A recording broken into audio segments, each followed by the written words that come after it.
أعوذ بالله من الشيطان الرجيم بسم الله الرحمن الرحيم يا أيها المدثر قم فأنذر وربك فكبر وثيابك فطهر والرجز فاهجر ولا تمنن تستكثر ولربك فاصبر فإذا نقر في الناقور فذلك يومئذ يوم عسير على الكافرين غير يسير.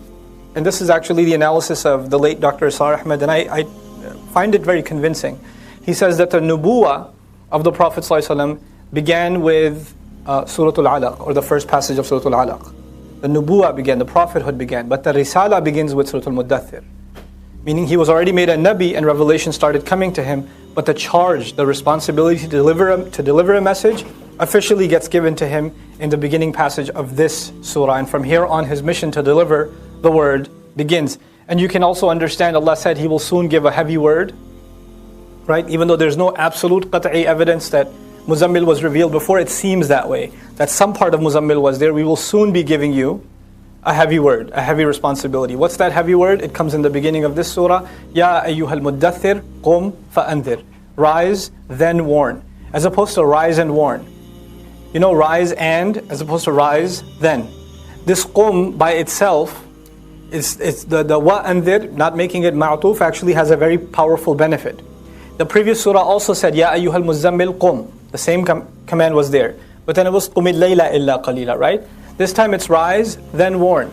But that means that rise can also be understood not just to stand up and warn, but stand up and do what you're supposed to do when you stand up, what's already been revealed.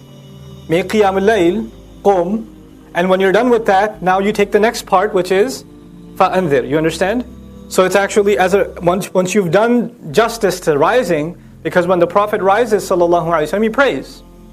And he does qiyam. And when he's done with that, and the morning begins, now it's time for you to get out there and now begin the warning. فَأَنذِرْ. So it's very powerful that instead of قُمْ وَأَنذِرْ, rise and then warn. Rise and warn.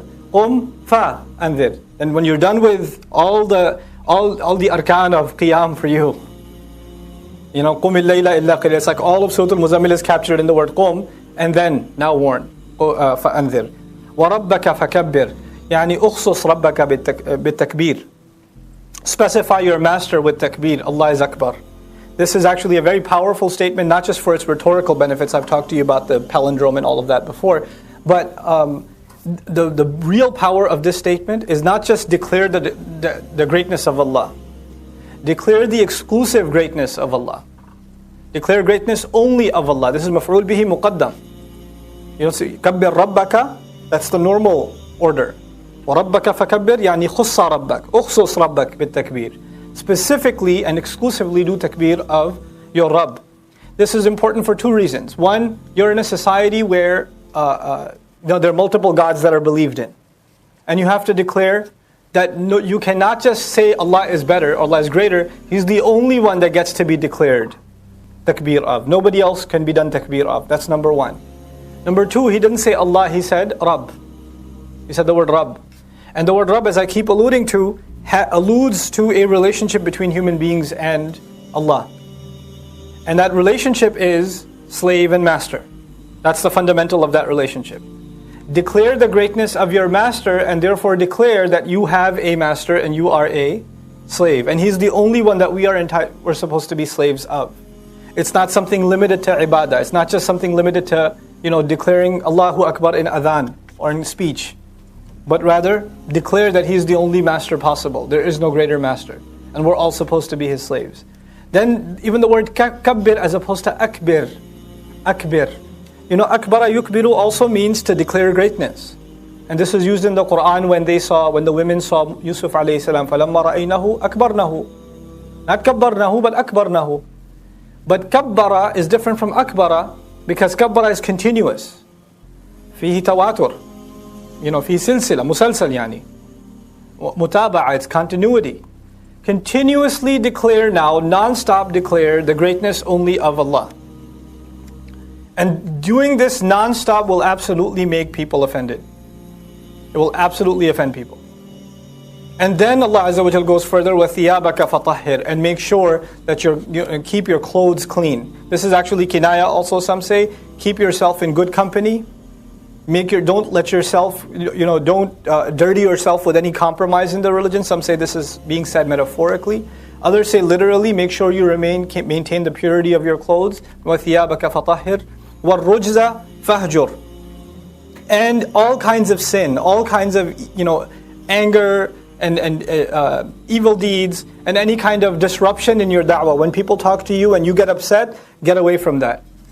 Get away from becoming upset.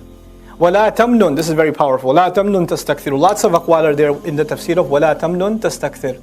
But I'll just share with you what I found the most convincing. This comes from Amin Ahsan Islahi rahimahullah and his tafsir Tadabbur al-Quran, who corroborates with some other mufassirun on this.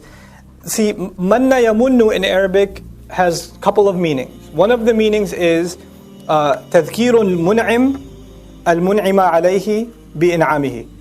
Okay? So manna means somebody did a favor and he's reminding the one he did a favor to, hey, you know what I did for you? You remember that, right? Don't impose your favor on people. So that is to impose your favor on someone, to remind them that you've done a favor, and to make them feel bad about the fact that they are recipients of your favor. This is manna. Manna has another meaning, which is qata'a. Mamnoon يعني مقطوع. إن لك لأجرا غير ممنون يعني غير مقطوع. There's a reward you have that cannot be discontinued. Manna also means discontinued.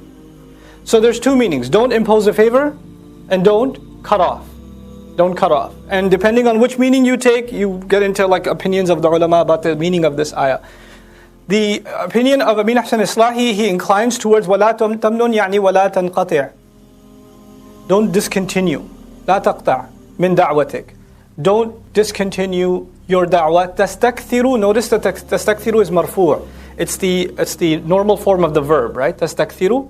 As opposed to تستكثر. If it had a sukoon on it, what form would that be? That would be majzoom. If it was majzoom, it would have been an if-then statement. وَلَا تَمْنُن تَسْتَكْثِرْ. It would become a conditional statement, like طلب وجواب الطلب. الطلب لا تمنن وجواب الطلب تستكثر. ولكنه ليس جواب الطلب لأنه مرفوع. وعلامة رفعه الضمة تستكثر. فنقول في الإعراب أنه حال. This is a حال. It's an adverb. Don't cut off while you make a big deal out of something. Let's talk about the word tastakthir. You'll understand this beautiful ayah. Tastakthiru, istikthar means a few things in Arabic. One of the things it means is to think that something is a very big deal. يعني استعظم. استكثر بمعنى استعظم. ظن أنه عظيم أنه كثير. عده كثيرا كما يقول لسان العرب. لسان العرب يقول عده كثيرا. He thought of it, somebody thought of something to be a very big deal, a colossal task. That's istakthara. That's istakthara. Istakthara's other meaning is talabul kathra. Talabul kathra. يعني إذا أراد كثيرا استكثر أيضا. But this is the meaning, don't cut off, don't discontinue your work. Meaning what work? Declaring Allah's greatness, maintaining your purity, standing up and warning. Don't discontinue that while thinking that the task is too big. It's too much work. Don't be overpowered by the work. So this is a hal. While you are overpowered, while you think that it's too big a task, don't discontinue your efforts. That's just captured in وَلَا تَمْنُن تَسْتَكْثِرُ. SubhanAllah. That's the hal. Okay, while you're in that state, realizing that the Prophet realizes, Allah acknowledges that the Prophet realizes that this work is really hard. It's a lot of work. And he's got a huge mountain to climb in front of him. So don't let the intimidation of the work cut you off. In these two words is the ultimate motivation for the Islamic worker. وَلَا تَمْنُن تَسْتَكْثِرُ. وَلَا تَمْنُن تَسْتَكْثِرُ. Don't discontinue your efforts if you don't see results in front of you. And don't say the world's going, looks like it's just headed on a direct projectile towards hell, and things are getting worse and worse and worse every day, whether you think of them socially or economically or politically or whatever, in every sense of the word, the world is getting worse and worse and worse. So there's no hope. So what's the point of doing anything? The Prophet ﷺ is in a much more hopeless position than you and I are. He's alone by himself, early revelations. He's being told, just you stand and warn. Don't worry about if you see results or not. And don't think, when is this ever going to happen? This is too difficult a task. Just keep going at it. وَلَا تَمْنُن تَسْتَكْثِرْ وَلِرَبِّكَ فَاصْبِرْ. And for the sake of your master, for the sake, لام للغاية التعليل, for the sake of your master, remain then patient. فَاصْبِرْ لِرَبِّكَ. Not just be patient with Allah, but be patient for the sake of Allah.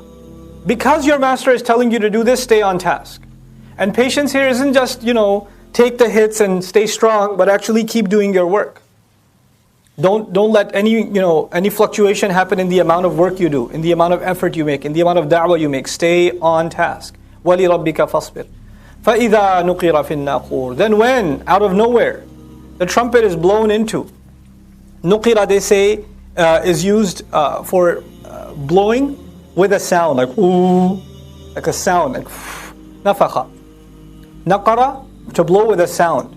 When it's blown into, now we're learning that the trumpet, when it's blown into, eventually this naqur, the thing that is blown into, which is also called sur, it has the device itself makes a sound, and the angel adds a sound to it. The angel himself has a voice that he blows into also. That's nuqira. If it was just blowing air into it, what would we say? Nufikha. So this is أضاف في تفسير كلمة نفخ قال أيضا نقر في الناقور. فذلك يومئذ, then that, on that day particularly, يوم عسير, is a difficult day.